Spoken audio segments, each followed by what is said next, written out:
Thank you for the introduction and thank you for the invitation. This is clearly a popular session in the evening.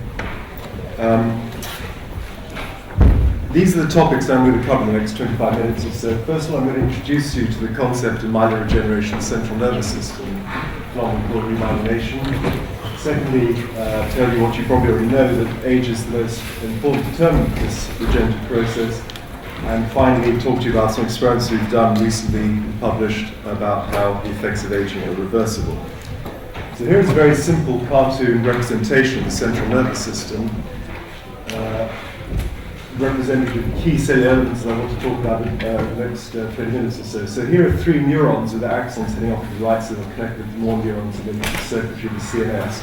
And pretty well every axon in the central nervous system is myelinated, the myelin sheath made by this cell, the oligodendrocyte. And there are a number of diseases of the central nervous system where the primary target of the disease process is not the neuron, as is the case in the classic neurodegenerative diseases, but instead the remyelinating oligodendrocyte. And top of the list of those diseases is multiple sclerosis, probably the commonest acquired neurological disease of young adults. So if you lose oligodendrocytes, and in the case of multiple sclerosis, the oligodendrocytes are lost as a result of an autoimmune disease, the myelin is lost from the axon becomes demyelinated.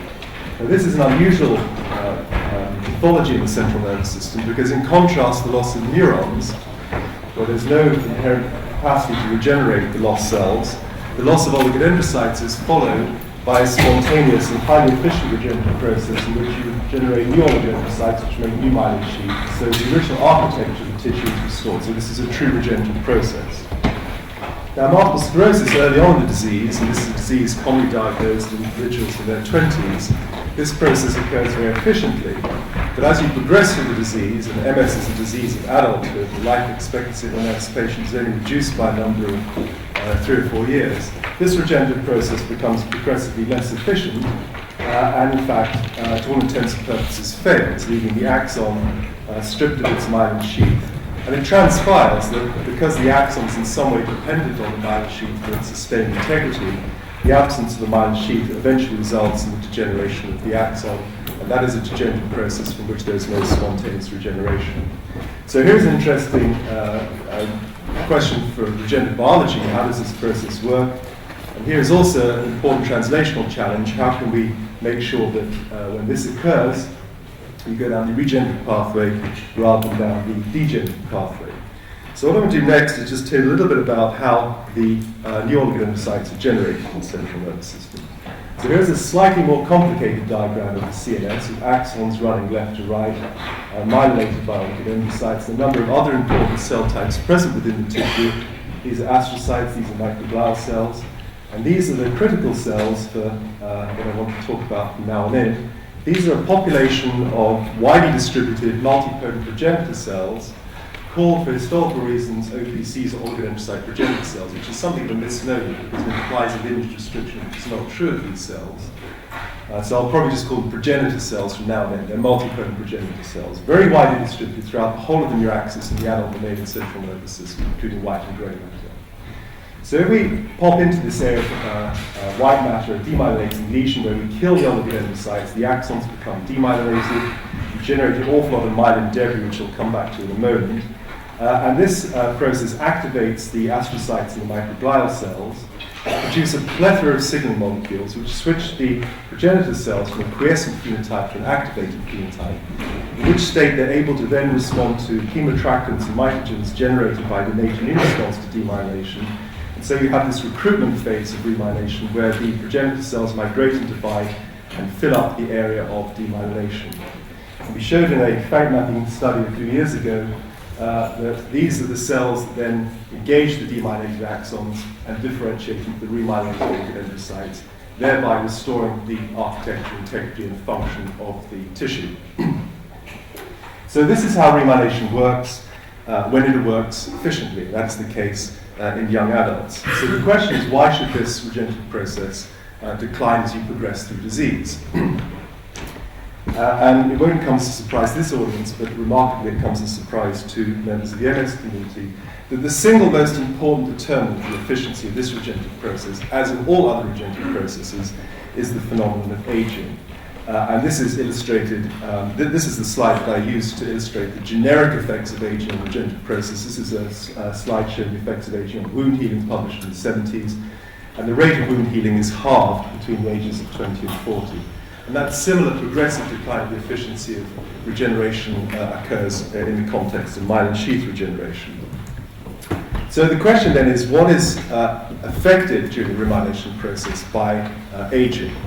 Is it that the number of progenitor cells declines as we progress through adulthood? That turns out not to be the case. The number of progenitor cells you have present in your central nervous system remains pretty much constant throughout adulthood.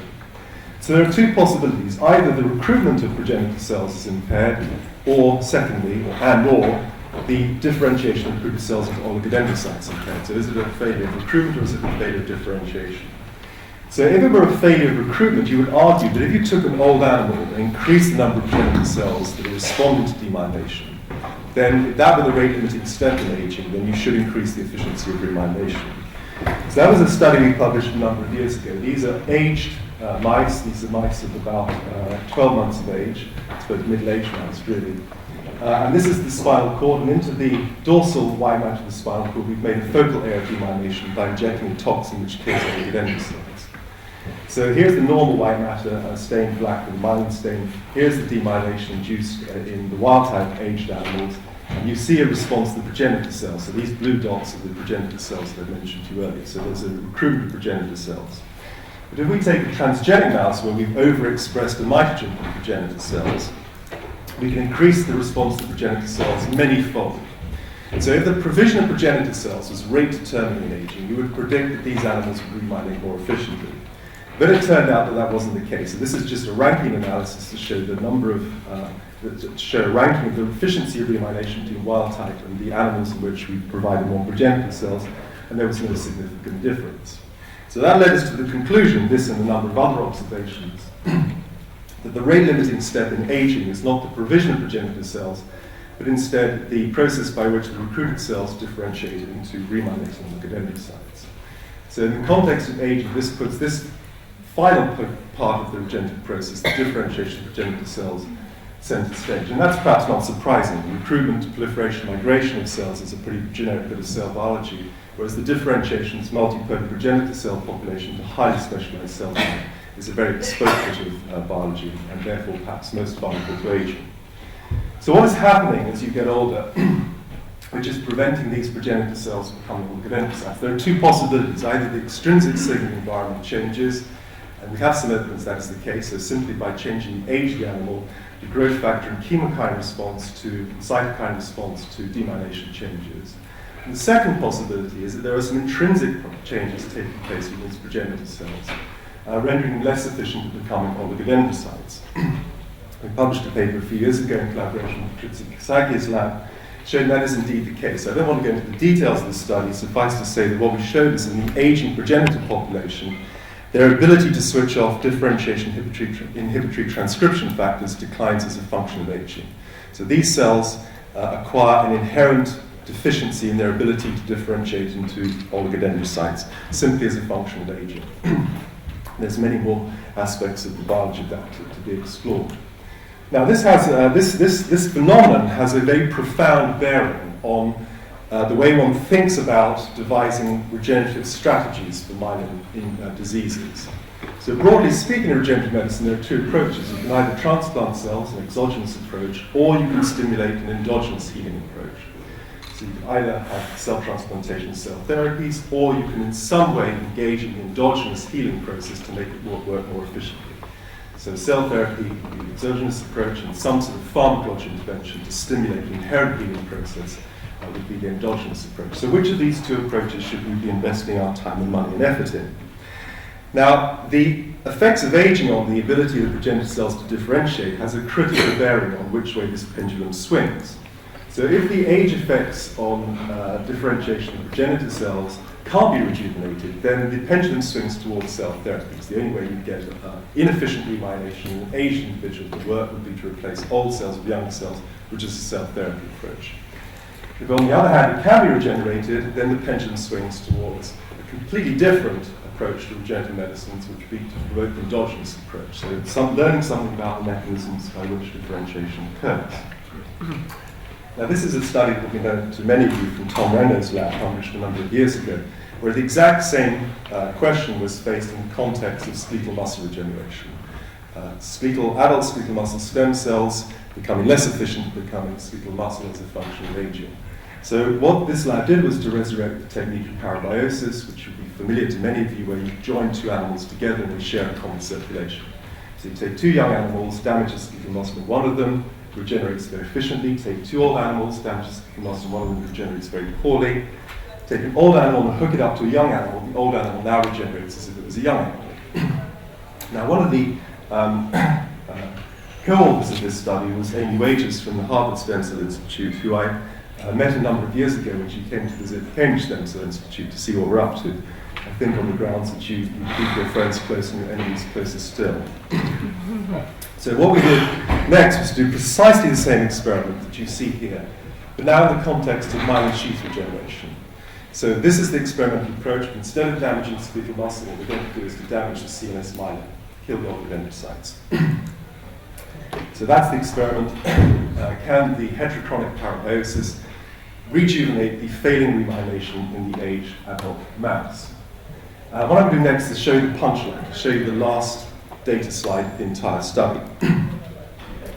So when you kill oligodendrocytes in an area of demyelination, as the oligodendrocyte, as remyelination takes place, you generate new oligodendrocytes, so you can follow the efficiency of remyelination by counting the number of oligodendrocytes. So in a young animal, you see plenty of oligodendrocytes regenerated in 21 days, fewer in the old animal. That's exactly what we've seen on many occasions in the past with single animals. In the old animal linked to the young animal, the efficiency of remyelination is now not significantly different from the young animal, but significantly improved compared to the old animal. So in other words, we've been able to replicate in the context of myelin sheath regeneration of the central nervous system precisely the same phenomenon that had been observed in the context of skeletal muscle regeneration. So the question then arose, where are these additional oligodendrocytes coming from? Are they coming from within the old animal central nervous system, or are they being donated by the young circulation, albeit by some improbable transdifferentiation process? It's a relatively simple question to answer. You simply make the young animal GFP transgenic, and so you can follow the fate of all the recruited young cells in the old animal lesion. And this is what happens. So here's an area of demyelination in the ventral white matter, and what you see here in higher power is this area within the black box. So there's the ventral fissure of the spinal cord, which is shown here. This is normal white matter on the right, and this is the lesioned area, the area of demyelination on the left. And sure enough, there are plenty of green cells that must have come from the young circulation, young adult circulation. But it transpired that none of those green cells were cells of the oligodendrocyte lineage. So OLIG2 is a transcription factor which marks all stages of the oligodendrocyte lineage, and none of the recruited green cells were OLIG2 positive. So in other words, these additional oligodendrocytes that are generated following demyelination in a heterochronic parabiosis situation must be coming from within the old animal central nervous system. This must be generation of oligodendrocytes by old progenitor cells. The question still remains what those green cells are, and it only requires somebody with a modicum of knowledge of immunology, which wasn't the case for me when we did this experiment. These cells are all cells of the monocyte macrophage lineage. So are those young monocyte macrophage cells in some way responsible for changing the environment in the old lesion that enables the old progenitor cells to differentiate and remyelinate more efficiently? Well, if that were the case, one would predict that if you were able to block the recruitment of the young monocytes into the lesion, then you should abrogate and reverse the enhancement of remyelination. Okay? So, how do you block the recruitment of the young monocyte macrophage lineage? In fact, how do you block the recruitment of any circulating monocyte into damaged tissue? The recruitment of circulating monocytes actually turns out to be relatively straightforward. So it depends on the expression of chemokine receptor CCR2 on the surface of the circulating monocytes. So chemokines generated by damaged tissue will recruit monocytes into the damaged tissue via this mechanism. This is true for any tissue in the body, not simply the central nervous system. So the next experiment we did was to take young animals that were still GFP positive, but use CCR2 knockout mice. So in this situation, the circulation of the old animal will be chimeric with regard to the behavior of the circulating monocytes. The old monocytes will still retain CCR2 expression and therefore can be recruited to the damaged tissue. Whereas in contrast, the young circulating monocytes will be CCR2 deficient and won't be recruited. So you have a situation here now where everything is the same, except you won't recruit the young monocytes from the circulation of the old animal into the old animal lesion. So this is just to show that the strategy was effective. This is the wild type situation, where the young animal is still GFP positive, and there are plenty of green cells present within the tissue, most of which are monocyte macrophage lineage cells. This is a situation where the young animal is CCR2 deficient, and there's a significant reduction in the number of recruited green cells. And as it happens, this handful of green cells that you see here are not of the monocyte macrophage lineage. They turn out to be natural killer cells and T cells that are present in such small numbers that there are probably no functional significance. So this is a very effective way of blocking the recruitment of the young monocytes into the old animal lesion. So does it have any effect on the efficiency of remyelination? And the answer is yes, it does. So there is a significant reduction in the efficiency of remyelination when we stop the recruitment of young monocytes into the old animal lesion. So that tells you that those young monocytes are in some way responsible for the rejuvenation of remyelination in the aged adult mouse. What's interesting, however, is that if you compare the number of oligodendrocytes generated in the CCR2 knockout situation, there are still more than you see if you do an old animal, an isochronic old animal situation. So that tells you that those cells are only partially responsible for the phenomenon that we see in the wild-type heterochronic parabiosis situation. Nevertheless, we have cells, and therefore we can probe the mechanism. So what is it that those recruited monocytes might be doing in the lesion to make it a more favorable environment for all progenitor cells to be myelinated? A number of years ago, Mark Cotter, who was then a graduate student in my lab, and I published this paper in Journal of Neuroscience, where we showed that the myelin debris that is generated by demyelination contains very potent inhibitors of progenitor cell differentiation.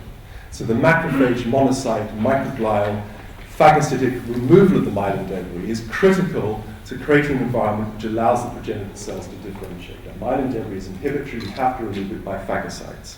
So might it be the case that the young monocytes are enabling the old lesion to remove the inhibitory myelin debris more efficiently than is the case if you simply have old macrophages present within the lesion? The other prediction, of course, is that the removal of myelin debris will be more efficient in the young animal than it is in the old animal. So that's what we tested. And if you stain sections with all red O, you can get a very crude estimate of the amount of myelin debris left within the lesion that hasn't been cleared by phagocytes. So the higher the bar, the more myelin debris persists in the lesion. So young animals remove the myelin debris more efficiently than old animals. So what happens if you use old animals, which then are able to recruit young monocytes, and it turns out that they are able to remove the myelin debris as efficiently as young animals, suggesting that one of the important functions of the young monocytes is to help in the removal of the inhibitory myelin debris. You would also predict that if you stop the recruitment of those young monocytes, you should see levels of myelin debris that are similar to the old isochronic situation. And that's pretty much what we found. So that points to the young monocytes being able to remove myelin debris more efficiently than is the case in the old situation, making the environment more favorable for remyelination to take place. So monocytes, macrophages, that entire lineage, as many people know, come in a variety of different phenotypic flavors. And very crudely, one can identify, and there's a lot of plasticity within this phenomenon, two types of macrophage, an M1 macrophage and an M2 macrophage. And there are a number of markers which distinguish these two macrophage phenotypes. And the reason these two cell types are phenotypically distinct is not only do they express different markers, but they also have different functions. And one of the functions of the M2 macrophages is said to be in matrix remodeling and tissue parent angiogenesis, all things that you might think would be favorable to the regenerative process of remyelination. So what I'm going to do now is just tell you about a study that we published just earlier this year. This is a collaboration with Veronica Miron and Charles French-Constant from the University of Edinburgh. And the first thing that Veronica did in the study was to look at the profile of macrophage responses following demyelination, the very simple toxin-induced demyelination models that we've developed in my lab over a number of years. So if you look early after induction of demyelination, this is a time when the progenitor cells are being recruited into areas of demyelination. The lesion is dominated by M1 type macrophages, and there's a very small contribution by M2. It was very intriguing to us. If you look now at the time when these progenitor cells are beginning to differentiate into oligodendrocytes, so at 10 days when there's the onset of differentiation, the profile of macrophages is now dramatically switched from one that is M1 dominant to one that is now M2 dominant. So that led to the hypothesis that perhaps this switch from M1 to M2 is in some way important for creating an environment which induces the differentiation of recruited progenitor cells into remyelinating oligodendrocytes. So this was then examined in tissue culture in the first instance. So you can grow oligodendrocyte progenitor cells in tissue culture, and they will differentiate into oligodendrocytes. And just to follow this slide most easily, the oligodendrocyte progenitor cells in green, the oligodendrocytes in red. So the more red you see, the more differentiation of progenitor cells into oligodendrocytes has occurred. And you can see here very clearly that mediated conditioned by M1 macrophages is far less efficient in inducing differentiation of progenitor cells than mediated conditioned by M2 macrophages. So that was very much in support of our hypothesis that the M1 to M2 switch made progenitor cells become oligodendrocytes. So then we went back to the heterochronic parabiosis situation. One possibility might be that the hooking up of the old animal to the young animal enabled the young animal to change the nature of the macrophage environment, not just its phagocytic function, but to change its phenotypic characteristics, so that there was a premature and earlier onset of the M1 to M2 switch occurring in the old animals when they were linked up to the young animal circulation. So here are the number of M2 macrophages in a young animal at 7 days after lesion induction. This is just anticipating the period of onset of differentiation, so the lesion has now become M2 dominant. And this is delayed in old animals, so the M1 to M2 switch seems to be delayed in old animals. But if you then hook the old animals up to a young animal circulation, the heterochronic parabiosis experiment I described to you earlier, you see that the M1 to M2 switch is brought forward such that it more closely resembles that of the young animal than you see in an old animal.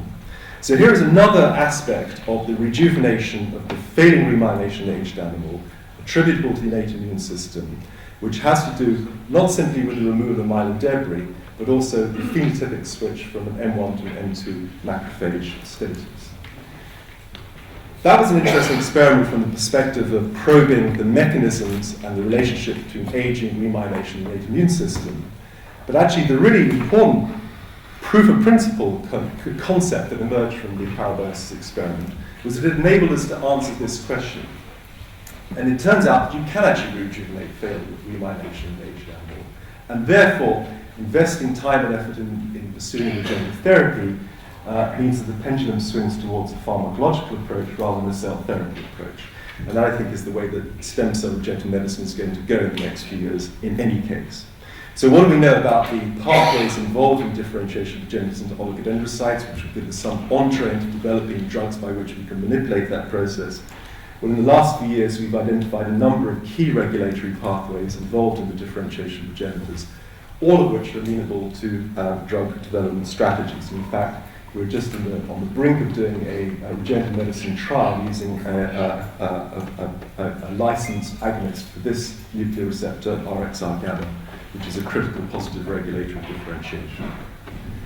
So, just to conclude, what I've done is to introduce you to what I think is a fascinating regenerative process in the adult central nervous system, or one that works. This is the phenomenon of myelin regeneration, not axon regeneration, called remyelination. It's a spontaneous regenerative process. Its efficiency declines with age, as do all regenerative processes. And in this particular regenerative process, the reason it declines with age is because there is an age-associated impairment of differentiation of progenitor cells. However, that age-associated impairment of differentiation is reversible, and therefore, targeting the endogenous regenerative process will work throughout the disease duration, regardless of how old the patient is. And the way that we're going to develop regenerative medicines for the aging MS population is around drugs rather than cells. I should just conclude by thanking, well, I think I thank the various people in the lab who contributed this work and the collaborators who did the work that I've described today in various funding bodies, and I shall draw that to a conclusion.